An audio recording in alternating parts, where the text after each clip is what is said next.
The Field of 68 Media Network presents Red is the New Orange, a Syracuse basketball podcast. Vince intercepts a pass, breakaway for the freshman guard, he flies and slams! Aerial assault from Judah Mintz. Looking to go back door to Bell, they get it to a near corner three, knocks it down! Chris Bell, the sharpshooter. Bringing you everything you need to know out of the 315. Up top, Williams surges ahead, up with the right hand and in. A pretty up and under move from Benny Williams to beat his man. Over to Taylor, he skips into the lane, puts up a floater, and drops in. Let's get it started with your host, Ian Unsworth and Johnny Gdamowitz.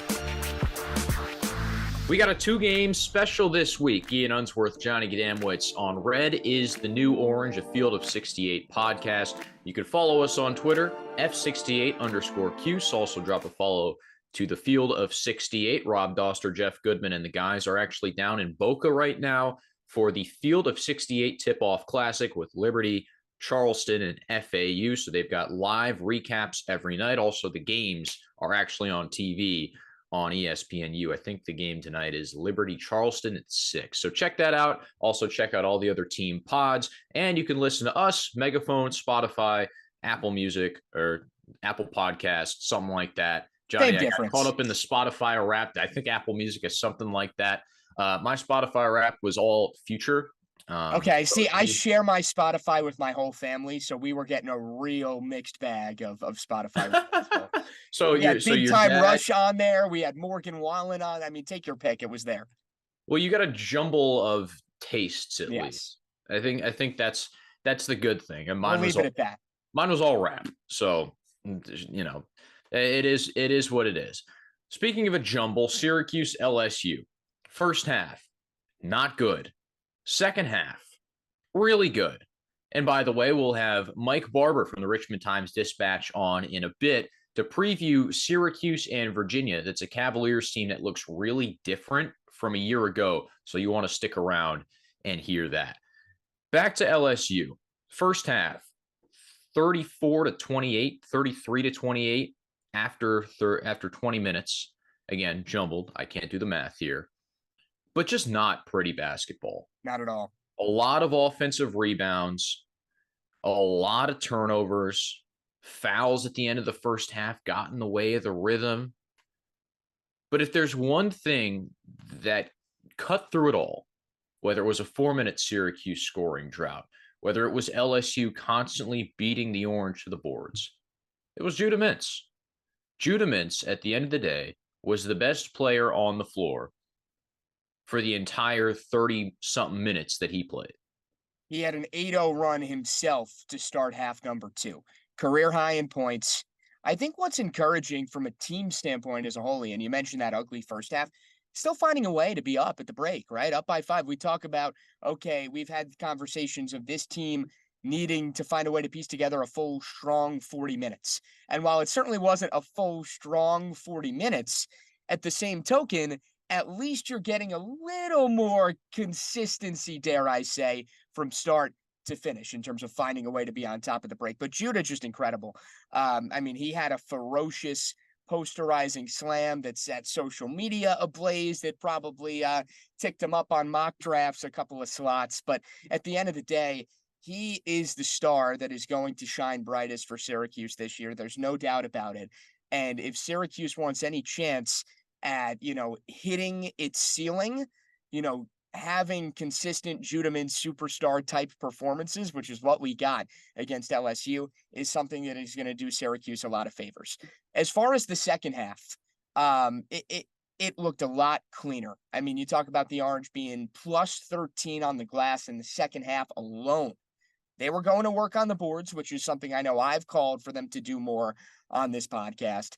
And it was nice to see that even in a first half where things weren't going so swimmingly, you still find a way to lock in and, find a way to adjust and really put your foot down the home stretch of that contest. So there were 17 first half fouls combined and 15 first half turnovers. Not good basketball. There was a lack of organized offensive identity, I think, for Syracuse. It turned into a lot of indecision. We got 10 seconds worth swinging the ball around, who's going to do something. They took a lot of long twos, which just is never a good offensive formula to succeed. But throughout that first half, you saw Mintz start to get a feel for the game. And something that the ESPN broadcast, which I thought was fantastic, by the way, Kevin Brown, and I think it was Chris Spatola on color, who both had some really great moments. Chris Spatola told us that Judah Mintz is drawing 8.5 fouls per game.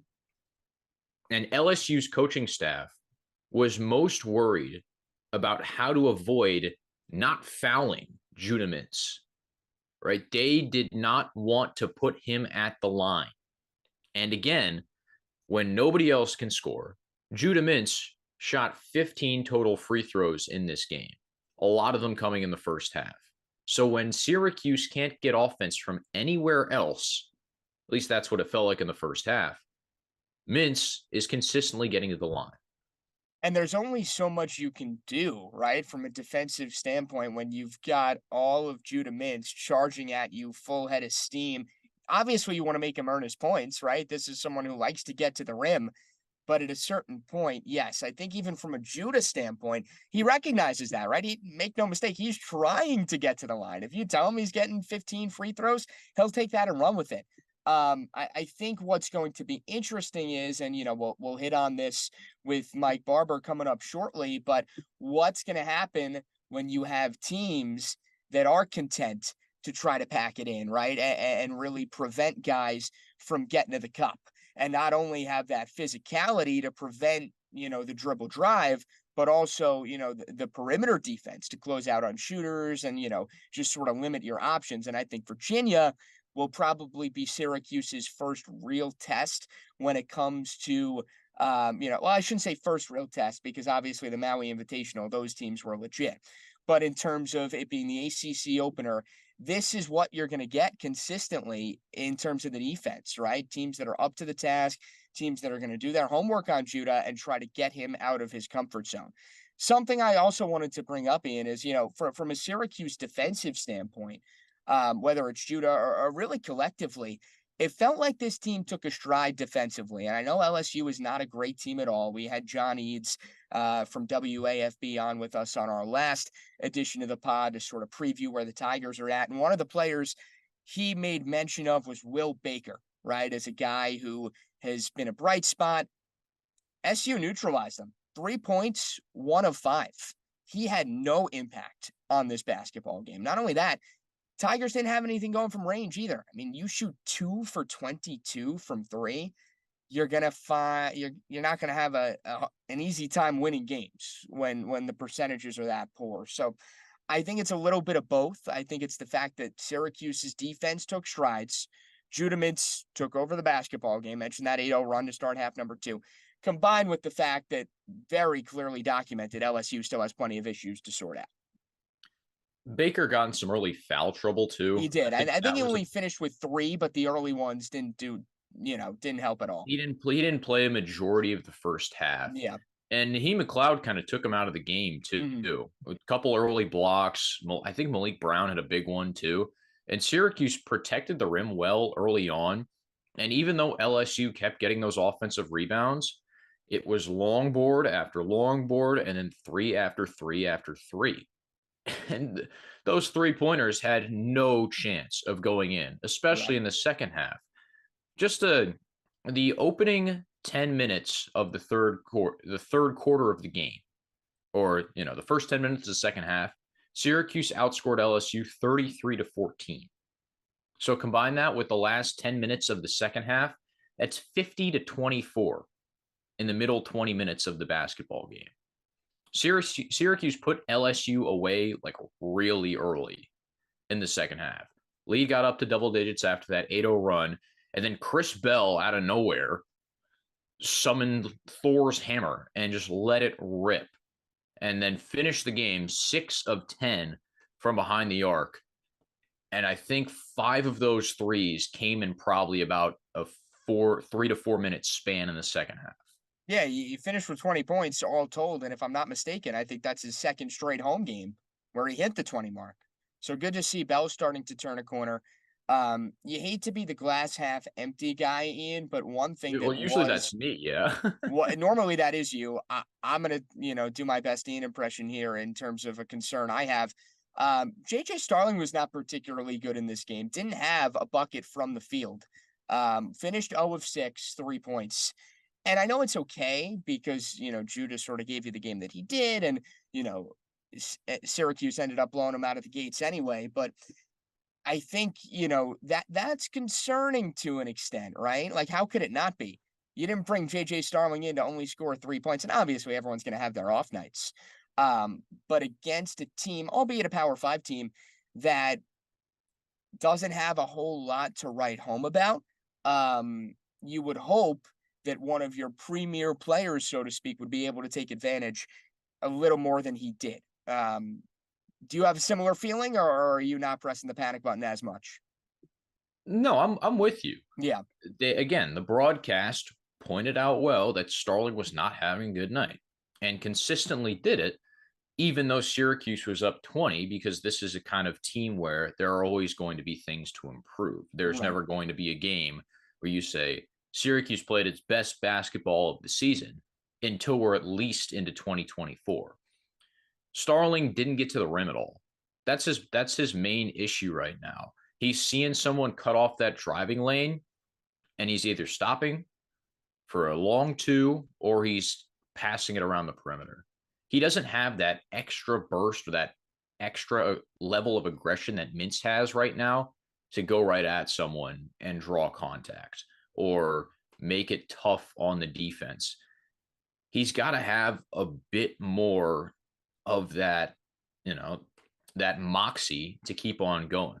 Right now, in fouls drawn per 40 minutes, it's just around 3 per game. And again, Judah's up closer to 9. If these guys are going to be comparable players, if Starling's going to play second fiddle, he's got to start drawing more fouls and he's got to get aggressive. Because again, if you can't shoot threes, get your points at the line. Another easy source of buckets. And again, maybe that's something where it's just getting used to it, right? You talk about Starling being the guy in Notre Dame a year ago, a Fighting Irish squad that did not have a whole lot to write home about outside of JJ Starling. So I'm sure it's an adjustment, right? Not only to have a backcourt mate that is similar to you in terms of skill set, but also, an NBA type guy down the road, and right? flush with confidence too. Exactly. You give Judah the ball, he's not going to think twice. Right. And that's the message we've been preaching with the Syracuse team for a while now, is that, these things don't happen overnight. But the Starling lack of production offensively, at least in this LSU game, seems to just sort of be the latest wrinkle in all of that. The only bummer is against a team like Virginia, if Starling has 1 or 2 bad shots, Cavs can shut you off right away. Right. We'll get into the Virginia matchup a bit more. Game is Saturday at noon at John Paul Jones Arena. And after this message from BetMGM, we'll have our conversation with Richmond Times-Dispatch beat writer Mike Barber. As you guys know by now, we've partnered with BetMGM Sportsbook for this college basketball season. We're going to be using BetMGM lines to make all of our picks and predictions throughout the college basketball season. And we are going to have special offers for you, the listeners and the viewers on the Field of 68 each and every week during the season. If you haven't signed up with BetMGM yet, use the bonus code FIELD1500 and you will get up to a $1,500 first bet offer on your first wager on BetMGM Sportsbook. Here's what you got to do. Download the BetMGM app. Sign up using the bonus code FIELD1500. Deposit at least $10 and place your first wager on any game. You will receive up to $1,500 in bonus bets if that bet loses. Just make sure you use the bonus code FIELD1500 when you sign up. And remember, BetMGM is now available under one wallet in select states. As a New Jersey resident, this is super convenient for me when I have to go cover games in New York or Philly. When crossing state borders, just log into your existing account instead of having to create new accounts in each state that you go to. And most importantly, I got to let you know, we do have some fun stuff coming up for this college basketball season. Bet insurance tokens, college hoops odds boosts, my personal favorite, parlay odds boosts. So download the BetMGM app today. Time to look forward. We've got a special guest with us on the Field of 68. Red is the new orange. Ian Unsworth, Johnny Gdamwitz, and Mike Barber of the Richmond Times-Dispatch. He covers all things Richmond, all things Virginia, and you can check out his work there. Mike, thanks for taking the time. Yeah, good to talk to you guys. So starting with Virginia, Tony Bennett's got a really revamped roster, right? The names of last year, whether it's Jaden Gardner or Ben Vanderplas or Kihei Clark, all those guys are gone. So what's the team been like with all these new faces getting used to each other? Yeah, and you're right. It's completely remade and looks that way. Now, Reese Beekman's decision to come back has kind of brought them some continuity, and it also makes the roster make sense. Beekman, you mentioned Kihei Clark. Beekman played off the ball when Kihei was here for 27 years running the point. Beekman's able to play on the ball now, and the new pieces they've brought in, I think, fit really well together, right? They brought back Ryan Dunn, who's an athletic wing. They brought back Isaac McNeely, who's a really good shooting two-guard type. He's able to put it on the floor a little more this year, mid-range stuff. But at the end of the day, it's kind of the new pieces that are making this thing go. And Jake Groves, the transfer from Oklahoma, you mentioned Vanderplas. Groves is kind of in that role. He's the stretch four, give you a shooter on the wing, but he can also go inside a little bit. They have not really gotten any production yet out of Jordan Minor, the transfer from Merrimack. We'll get into the rebounding thing here, I'm sure, in a bit, but he was supposed to kind of solve some of the rebounding issues. That hasn't yet happened. So it is a completely remade roster, but at the end of the day, it's still Tony Bennett basketball. It starts with pack line defense. It starts with being efficient on offense, taking shots you're going to hit and not turning the ball over. So in that regard, it looks the same, but certainly the pieces are very different. And the defense, certainly the backbone, feels like it always will be with Bennett at the helm. I mean, you talk about last time out for Virginia, holding a top 15 A&M squad to 47 points. Their previous low on the year was 73. So, Mike, in your eyes, defensively, what worked so well for Tony Bennett's crew to sort of neutralize A&M?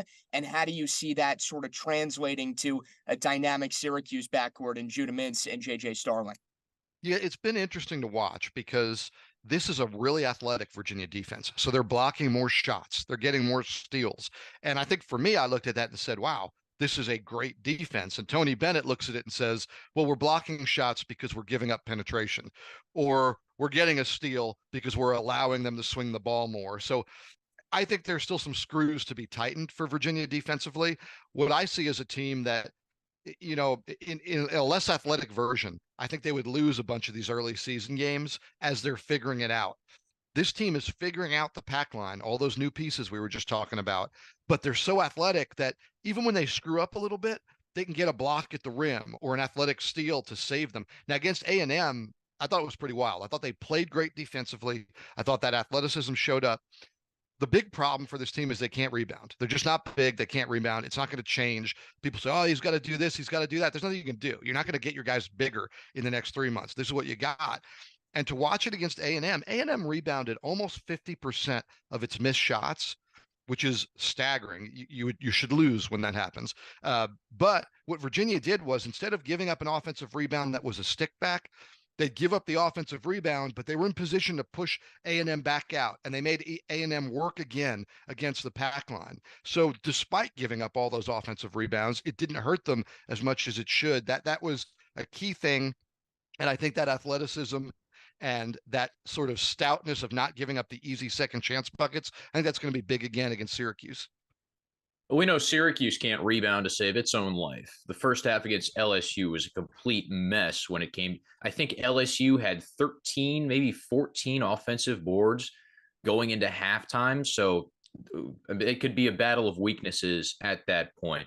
I noticed Reese Beekman going into that A&M contest was questionable, I think, with some sort of leg problem, but he played just fine, and he locked down Wade Taylor, who's A&M's best player by far. I think he's supposed to be preseason All-SEC first team, super experienced. How did Beekman look, and how have you seen him take a step forward? Yeah, he is a better player this year, more complete, and that's impressive because he has been good in the past. He's still the best defender in the conference, on ball, off ball. He can do it all. He's saved them at times offensively. He's a better finisher at the rim. His ball handling is great. His outside shot still isn't anything you're scared of. There were a ton of NBA scouts there for the A&M game, and Reese was obviously one of the main guys, if not the main guy they were looking at. He was hurt. He's got either a knee or a quad. He was wearing a compression sleeve. They weren't sure he was going to be able to go.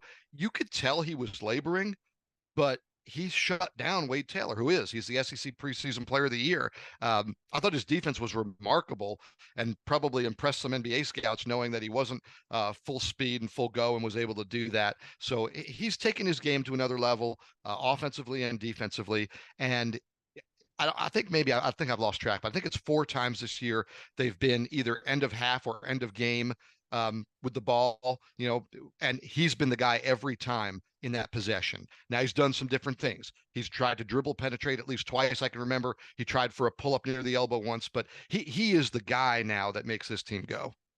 And just speaking of defense, we should note that Judah Mintz scored a combined 38 points in 2 games against Virginia last year. That's probably the matchup we're getting, and it's going to be fantastic.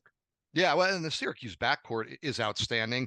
I think it's going to be so interesting. We were talking before we started recording, but to me, to just watch Syracuse, they just look so different than what I'm used to for so many years, and I'm sure it's that way for you guys. But this is a really small ball, kind of athletic, run the floor, it seems like Syracuse team. And it will be interesting because Virginia obviously doesn't want to run the floor. When you're defending Judah Mintz, I think you have no choice. You've got to run with him or he's going to run away from you. But they've got guys who can do it, right?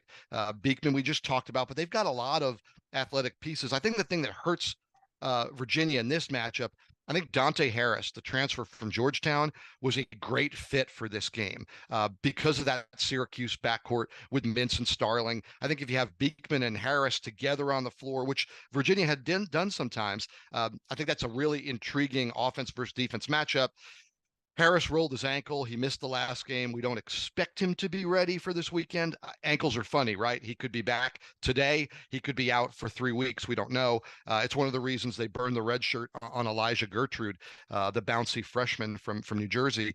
So that part will be interesting. But I think that overall, Virginia has the athleticism now to defend a player like Mintz. And it's not just about Reese Beekman locking him down. Well, we'll sort of keep it in the backcourt then, I guess. Another player who has taken some strides this year, Isaac McNeely, a reserve type guy last year who saw plenty of action off the bench, but now this year has really sort of become a focal point. In what ways, Mike, have you kind of seen his game evolve here as time has gone on? Yeah, going back to A&M, I thought it was interesting when Beekman went out because just to rest or if the leg was bothering him, it was McNeely who they matched up on Taylor, and he held his own. He was fine. He didn't get exploited. That's surprising to me. I mean, McNeely is a very sound defender. He's a very good defender. He's committed on that end.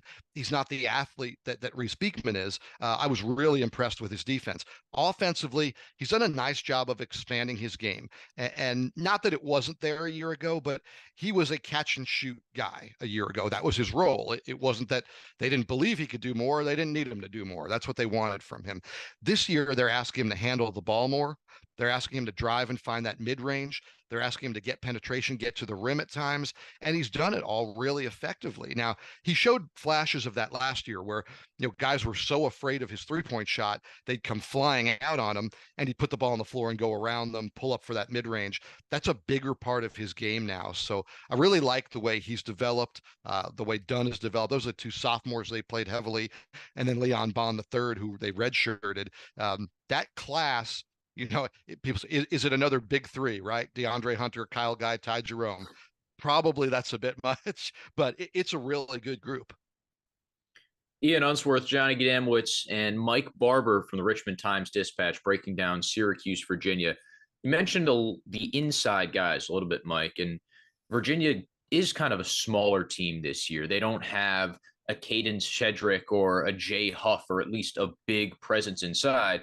Meanwhile, Syracuse got a 7'4" dude that has Godzilla arms blocking shots. So how do you think Virginia handles Naheem McLeod's presence in the paint? the pack line is designed for that, right? So, they're not afraid to post trap. A big part of what they do is denying the ball to guys like that. But then if they do catch it, having that double team come quick, they're going to be down on the ball in his hands, trying to knock it away. The interesting thing here, and I don't know that he'll hold up, but Blake Buchanan, the freshman, he's 6'10". They've gone with him from the opening start. They knew, hey, this guy is ready to play. He's ready to contribute. He's raw. He makes mistakes. It will be interesting to see if they go small and just post trap, or if they try to see if Buchanan can match up there. And Buchanan has great athleticism for a guy that size. So I think he'll be able to, if nothing else, steal some defensive minutes there. Again, not that they won't post trap when he's in the game. Certainly he's going to need some help too. But I think that's going to be really interesting because they don't really have another post presence. I mentioned Jordan Minor, the transfer from Merrimack. I think the thought was he was going to be the starting 5-man, and it just hasn't panned out for whatever reason. He's not a lineup regular. He's kind of the last guy off the bench right now. But I think Buchanan could be an interesting key piece, kind of swing piece in this matchup.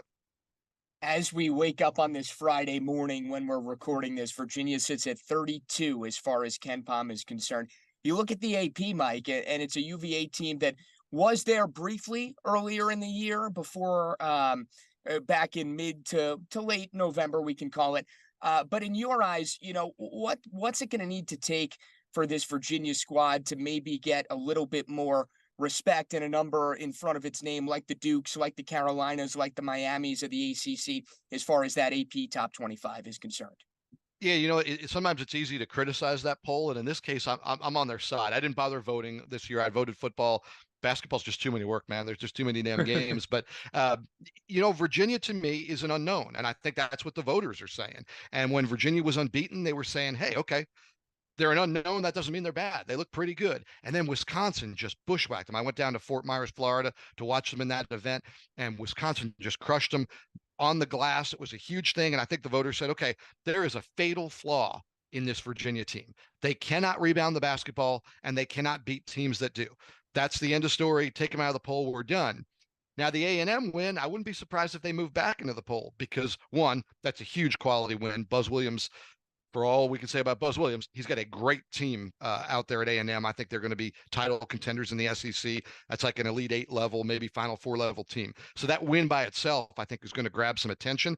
But if you're a basketball junkie, you look at the way it happened, and you look at the fact that they did get crushed on the glass, and they found a way to mitigate that with the turnovers, with the defense, and with forcing A&M to work for second chance points, not just get stickbacks. I think a lot of voters, if they're diving in, are going to say, here's the problem with Virginia, and now I know what the solution is. So I guess the follow-up there then, obviously the Wisconsin game that they lose by 24 points, is that a formula that you think other teams now going up against UVA try to replicate in terms of getting the best of them? Yeah, I don't know if it's something you can replicate. I think if you're a good rebounding team, then you're going to hope to exploit that. And you're going to go into the game and say, hey, look, if we get an offensive rebound, let's get back up on the glass, even if we're drawing a foul. And I think if you're Virginia, you're going to say, look, we're a bad rebounding team, and they're going to get offensive rebounds. Let's make sure we're in position to drive them out and make them work for 30 seconds against the pack line again. And I think every game for Virginia is going to be sort of a cliche, but that battle of wills. Okay, is it offensive rebound stick back?